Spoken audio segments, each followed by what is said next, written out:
Vaju ljudje postarajo, pomladijo, ko vaju prvič srečajo. Lucija, zdaj sam nekaj, a se obe barvata, jaz domnevam, da Martina nima naravne irokeze, ampak ti pa tudi kar naenkrat postala malo bolj bela. Nisi bila vedno tako, je to naravno blond? Včasih bila rdeča.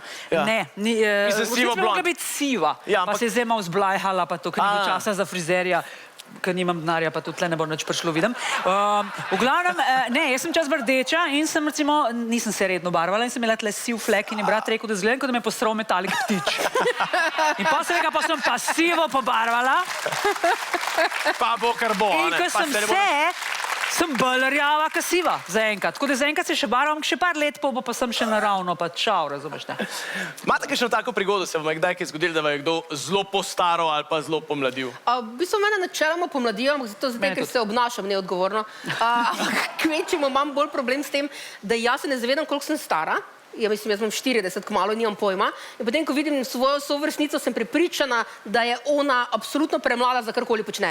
Tako, ko je moja sovrstnica noseča, sem jaz, kaj si ti nora? Že zdaj? Pa tako mlada, pa že noseča, pa kaj je s tabo? Pa že tretji otrok. Ja, pa kaj je s tabo? Že tretja otroka imaš, pa dvakrat ločena, kaj je s tabo? Ja, 40 si stara vredje. Veš, kaj se meni zgodi v takem primeru? Babica si mojih let. O, Marija, kako? Pa računam. A jaj, Benti. Ja. Sej gre? Gre skozi, ja.